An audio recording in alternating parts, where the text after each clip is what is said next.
तो कहानी की शुरुआत में योनवू नाम की लड़की हमें अपने बचपन के बारे में बताती है। वो कहती है कि जब वो छोटी थी तब उसके पिता की डेथ हो गई और कुछ ही समय बाद उसकी माँ की भी डेथ हो गई, क्योंकि वो अपने पति की डेथ का दुख बर्दाश्त नहीं कर सकी, जिससे योनवू बिल्कुल अकेली हो गई। लेकिन उसने खुद से वादा किया कि वो कभी किसी पर डिपेंड नहीं रहेगी और एक सक्सेसफुल इंसान बनेगी। यहाँ से सीन शिफ्ट होता है और हमें प्रेजेंट का सीन दिखाया जाता है, जहाँ योनवू अब बड़ी हो चुकी है और एक सक्सेसफुल लॉयर बन चुकी है। साथ ही वो काफी अमीर है और उसे हर केस को जीतने का कॉन्फिडेंस है। इसी तरह एक दिन योनवू को एचके ग्रुप नाम की कंपनी के चेयरमैन कॉन्टेक्ट करते हैं और उसे अपने बेटे के केस को लड़ने के लिए कहते हैं। असल में उस चेयरमैन के बेटे ने हाल ही में एक गरीब लड़की के साथ जबरदस्ती की थी, इसलिए चेयरमैन चाहता था कि योनवू उसके लड़के का केस लड़के उसे जेल जाने से बचा ले। योनवू जानती थी कि चेयरमैन के लड़के ने क्राइम किया है, पर फिर भी वो उसे बचाने का केस अपने हाथ में ले लेती है, क्योंकि चेयरमैन ने उसे इस केस के लिए बहुत सारे पैसे देने का वादा किया था। खैर, केस की ट्रायल के दौरान योनवू उस गरीब लड़की के पेरेंट्स को धमकी देती है कि अगर तुमने केस वापस नहीं लिया तो मैं तुम्हारी बेटी को बदनाम कर दूंगी। ये सुनकर उस गरीब लड़की के पेरेंट्स बहुत डर जाते हैं और उन्हें समझ आ जाता है कि उनके पास इस केस को लड़ने के लिए पैसे नहीं है, इसलिए वो इस केस को वापस ले लेते हैं। इस तरह चेयरमैन योनवू के काम से इम्प्रेस हो जाता है और उसे एक और केस देता है, जिसमें वो योनवू को एक इलाके से गरीब लोगों के घर को हटाने के लिए कहता है ताकि वो वहाँ कुछ कमर्शियल अपार्टमेंट्स बना सके। यहाँ योनवू उससे कुछ बोल पाती कि तभी वो चेयरमैन उसे एक शानदार कार और एक वीवीआईपी क्रेडिट कार्ड देता है, जिसे देखकर योनवू तुरंत चेयरमैन का ये केस भी ले लेती है। इसके बाद योनवू अपने आलीशान अपार्टमेंट में पहुंचती है, जहाँ वो अकेले रहा करती थी। यहाँ हमें पता चलता है कि योनवू ने अपने काम से काफी पैसा कमाया है। थोड़ी देर बाद वो अपनी न्यू कार से उस जगह पर जाती है जहाँ उसने अपने पेरेंट्स की मेमोरी को संभाल कर रखा हुआ था। इस जगह से वापस लौटते समय वो कार को बहुत ही स्पीड से चलाती है, तभी अचानक उसके सामने एक बिल्ली आ जाती है, जिसे बचाने के लिए वो अपनी कार को खतरनाक तरीके से मोड़ देती है, जिससे उसकी कार रेलिंग से टकरा जाती है। इसके बाद जब योनवू को होश आता है तो वो खुद को स्वर्ग में पाती है। यहाँ उसे एक रिसेप्शनिस्ट दिखाई देती है, इसलिए वो तुरंत उसके पास चली जाती है। तब वो रिसेप्शनिस्ट योनवू से उसका बर्थ कार्ड मांगती है। रिसेप्शनिस्ट जैसे ही उसका रिकॉर्ड चेक करती है तो उसे पता चलता है कि उनसे एक गलती हो गई है। असल में योनवू की डेथ 2054 में होने वाली थी, जिसके लिए अभी काफी साल बाकी थे। अब रिसेप्शनिस्ट जल्दी से स्वर्ग के डायरेक्टर के पास जाती है, जिनका नाम किम है। वो किम से गलती के लिए रिपोर्ट करती है। तब किम अपनी गलती के लिए योनवू से माफी मांगता है और उसे धरती पर वापस भेजने का कहता है। साथ ही बताता है कि योनवू को उसकी लाइफ में नहीं भेजा जाएगा, बल्कि उसे एक हाउसवाइफ की लाइफ में जाना होगा। ये सुनकर योनवू मना कर देती है और अपनी लाइफ मांगने लगती है, जिस पर किम उसे समझाता है कि जब तक मैं रिकॉर्ड्स को ठीक नहीं कर लेता तब तक उसे कुछ दिन के लिए हाउसवाइफ की लाइफ जीनी होगी। किम उसे बताता है कि तुम्हारे लिए धरती पर वापस लौटने का यही एक तरीका है और अगर तुमने मेरी बात नहीं मानी तो तुम कभी भी अपनी लाइफ में वापस नहीं जा पाओगी। ये सुनकर योनवू डर जाती है और किम की बात को मान लेती है। इसके बाद जब योनवू की आंख खुलती है तो वो अपने आप को एक अजीब अपार्टमेंट में पाती है, जो कि एक मिडिल क्लास फैमिली का अपार्टमेंट लग रहा था। योनवू जल्दी से उठती है और मिरर देखने लगती है। यहाँ योनवू अपनी शक्ल देखने के बाद बुरी तरह चिल्लाने लगती है, जिससे वहाँ सुंग वॉन नाम का आदमी आता है। दरअसल सुंग वॉन इस लड़की का पति है, जिसके अंदर अभी योनवू को भेजा गया है। खैर, योनवू जब सुंग वॉन को देखती है तो और भी जोर से चिल्लाने लगती है। तभी उसकी नजर एक फोटो पर पड़ जाती है, जिससे उसे पता चलता है कि वो इस लाइफ में सुंग वॉन की पत्नी है। इसके अलावा उसे पता चलता है कि उसके 2 बच्चे भी हैं, जिसमें एक बड़ी बेटी हान्योल और छोटा बेटा हारू होते हैं। अब योनवू और भी ज्यादा परेशान हो जाती है। तभी हारू उसके पास आता है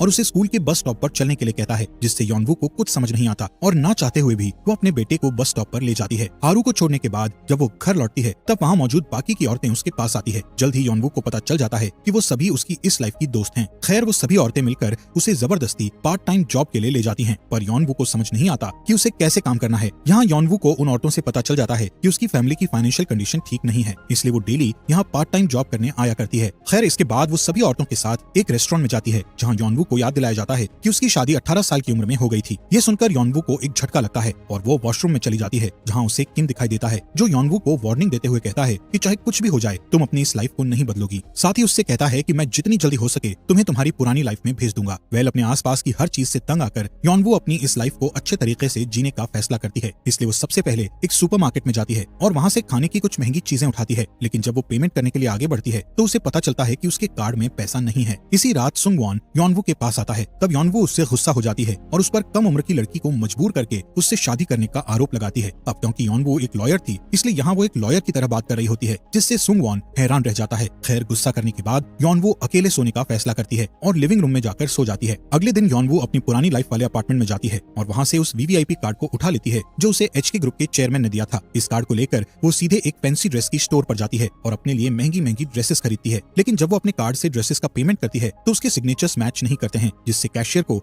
योनवू पर शक होता है कि उसने किसी से कार्ड चुरा लिया है। पर कैशियर उससे ज्यादा कुछ नहीं कहती और उसे जाने देती है। इसके बाद हम सुंगवॉन को देखते हैं जो ऑफिस से घर आता है और योनवू से मिलता है। यहाँ सुंगवॉन योनवू को बताता है कि मैंने तुम्हें कम उम्र में शादी के लिए नहीं कहा था, बल्कि तुमने मुझे शादी करने के लिए मजबूर किया था। ये कहकर सुंगवॉन अपने रूम में जाता है तो उसे योनवू के महंगे ड्रेसेस दिखाई देते हैं, जिन्हें देखकर वो चौंक जाता है और गुस्से में योनवू से पूछता है कि उसके पास इतने पैसे कहाँ से आए। योनवू कुछ बता पाती कि तभी उनके घर पर पुलिस आ जाती है और उन्हें पकड़कर अपने साथ ले जाती है। असल में उस कैशियर ने योनवू के बारे में पुलिस को बता दिया था। खैर पुलिस स्टेशन में लाकर योनवू को बताया जाता है कि उसके ऊपर वीवीआईपी कार्ड चुराने का आरोप है, लेकिन सुंगवॉन अपनी वाइफ का सपोर्ट करता है और पुलिस को एक लॉयर की तरह कानून की अलग अलग धाराएं समझाने लगता है। यहाँ हमें पता चलता है कि सुंगवॉन ने योनवू की तरह लॉ की पढ़ाई की थी, लेकिन फाइनेंशियल प्रॉब्लम्स के कारण उसे बीच में ही पढ़ाई छोड़नी पड़ी थी। खैर यहाँ सुंगवॉन पुलिस से झूठ कहता है कि मेरे दोस्त ने मेरी फाइनेंशियल कंडीशन के बारे में जानने के बाद अपना कार्ड मेरे बैग में डाल दिया होगा, पर पुलिस को उसकी बात पर यकीन नहीं होता। पर पुलिस के पास ऐसा कोई सबूत नहीं है जिससे प्रूव हो सके कि योनवू ने ये कार्ड चुराया है, इसलिए वो दोनों को छोड़ देते हैं। अब क्योंकि योनवू के पास वो वीवीआईपी कार्ड था, इसलिए स्टेशन से बाहर आकर सुंगवॉन उससे पूछता है कि क्या तुम्हारा किसी के साथ अफेयर चल रहा है, जिस पर योनवू मना कर देती है। ये सुनकर सुंगवॉन अपनी पत्नी के सिर पर हाथ फेरता है और उससे कहता है कि मुझे तुम पर पूरा विश्वास है। इस बात से योनवू को बहुत अजीब लगता है क्योंकि आज से पहले किसी ने भी उसके सिर पर प्यार से हाथ नहीं फेरा था। इसी दौरान किम उसके पास आता है और उसे डांटते हुए कहता है कि तुमने 48 घंटों के अंदर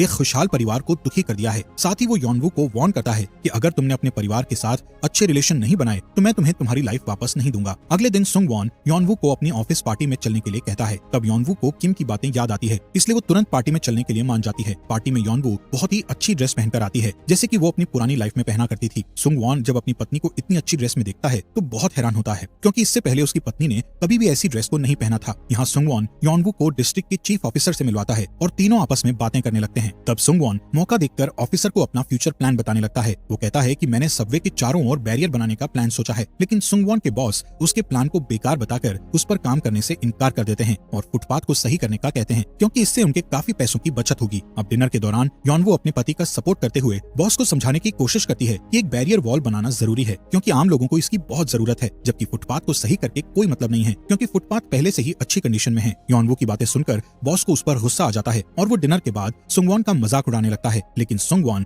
अपने बॉस को कोई गलत जवाब नहीं देता है। पर तभी बॉस सुंगवॉन की पत्नी को भला बुरा कहने लगता है, जिससे सुंगवॉन को बॉस पर बहुत गुस्सा आता है और वो बॉस के फेस पर जोर से पंच मार देता है। इसके बाद वो अपना मूड ठीक करने के लिए योनवू के साथ एक बार में जाता है जहाँ सुंगवॉन बहुत ज्यादा ड्रिंक कर लेता है और इमोशनल होकर योनवू से कहता है कि मैं सब कुछ बर्दाश्त कर सकता हूँ, लेकिन अपनी पत्नी की इंसल्ट को बर्दाश्त नहीं कर सकता। साथ ही लगता है कि चाहे हमारी कितनी भी बुरी हालत हो, लेकिन मैंने अपनी फैमिली को खुश रखने के लिए कोई कमी नहीं की है। सुंगवॉन की बातें सुनकर योनवू बहुत इंप्रेस हो जाती है और अब सुंगवॉन के लिए उसके दिल में रिस्पेक्ट बढ़ जाती है। इसके बाद वो दोनों अपने घर में आते हैं जहाँ सोते वक्त हारू योनवू के गले लगकर सोने लगता है, जिससे योनवू भी उसे गले लगा लेती है क्योंकि अब वो भी इस फैमिली से प्यार करने लगी थी। वह अगली सुबह हान्युल अपनी माँ से कुछ पॉकेट मनी मांगती है और योनवू उसे सिर्फ एक शर्त पर पैसा देने का कहती है कि उसे सभी शॉपिंग बैग्स को फोल्ड करके रखना होगा। ये सुनकर हान्युल गुस्सा हो जाती है और वहाँ से चली जाती है, पर उसे पैसों की जरूरत थी इसलिए वो अगले दिन शॉपिंग बैग्स को फोल्ड कर देती है, जिससे योनवू बहुत खुश होती है और उसे पॉकेट मनी दे देती है। कुछ समय बाद हम हान्युल को उसके बॉयफ्रेंड क्योंग के घर पर देखते हैं। जैसे ही क्योंग के पेरेंट्स घर से बाहर जाते हैं तो क्योंग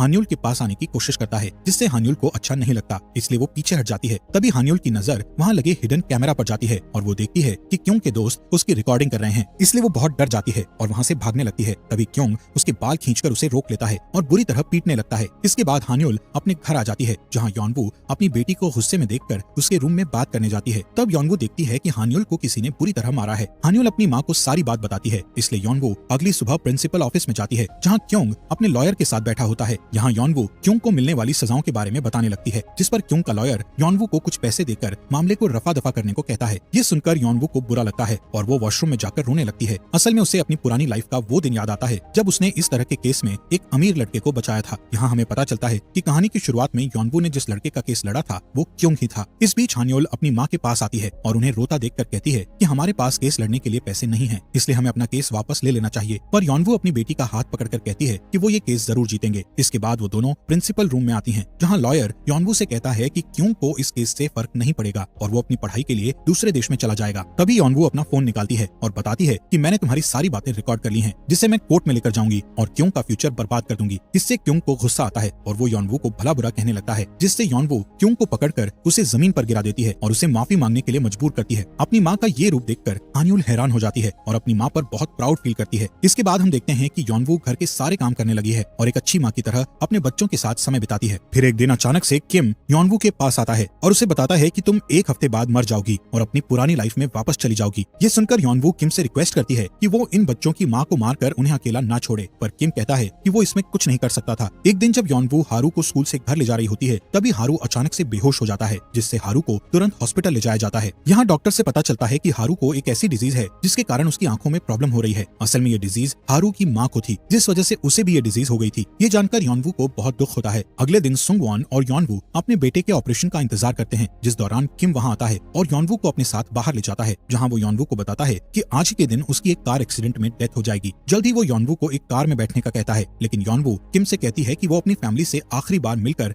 उन्हें अलविदा कहना चाहती है, पर किम उसकी बात नहीं मानता, जिस पर यॉनवू उसके सामने गिड़गिड़ाने लगती है। इसलिए किम उसे आखिरी बार फैमिली से मिलने का मौका देता है। यॉनवू जल्दी से हॉस्पिटल में जाती है और हान्युल को जोर से गले लगा लेती है और उसे अपने सपनों को पूरा करने की सलाह देती है। इसके बाद वो रोते हुए हारू के पास जाती है और उससे कहती है कि मैं कुछ समय के लिए दूर जा रही हूँ। ये सुनकर हारू भी उदास हो जाता है और अपनी माँ से जल्दी वापस आने का कहता है। अब यॉनवू सुंगवॉन से मिलती है और उससे बच्चों की अच्छी देखभाल करने का कहकर वहाँ से चली जाती है। यहाँ से सीन शिफ्ट होता है और हम देखते हैं कि यॉनवू अपनी पुरानी लाइफ में वापस आ चुकी है, जो कि काफी समय से कोमा में थी और हारू की माँ के मरने के बाद उसे होश आ गया था। यहाँ यॉनवू उसी हॉस्पिटल में थी जहाँ हारू का ऑपरेशन हुआ था, पर उसे वहाँ हारू दिखाई नहीं देता, इसलिए वो हारू के अपार्टमेंट में जाती है, लेकिन वहाँ कोई भी नहीं होता है। तब वो स्कूल बस को चेक करती है, लेकिन उसे वहाँ भी अपने बच्चे दिखाई नहीं देते। इसी तरह एक महीना बीत जाता है और यॉनवू अपने अपार्टमेंट से शिफ्ट होने का फैसला करती है, इसलिए वो अपने सामान को पैक कर रही होती है, जिस दौरान उसकी नजर अपनी माँ के साथ वाली फोटो पर जाती है। जब वो उस फोटो को खोलती है तो उसे फोटो में अपने पिता दिखाई देते हैं, जो कोई और नहीं बल्कि किम था। असल में यॉनवू ने पहली बार अपने पिता को देखा था। यहाँ यॉनवू को समझ आ जाता है कि उसके पिता उसे लाइफ की सही डायरेक्शन गाइड कर रहे थे, इसलिए यॉनवू अब डिसाइड करती है कि वो अपने पिता की डेथ वाली जगह पर जाएगी, जो कि न्यूजीलैंड में थी। अगले दिन जब यॉनवू फ्लाइट के अंदर अपनी सीट देख रही होती है, तब उसे वहाँ सुंगवॉन, हान्युल और हारू दिखाई देते हैं, जिन्हें देखकर यॉनवू बहुत उदास हो जाती है। साथ ही वो हारू से पूछती है कि वो लोग न्यूजीलैंड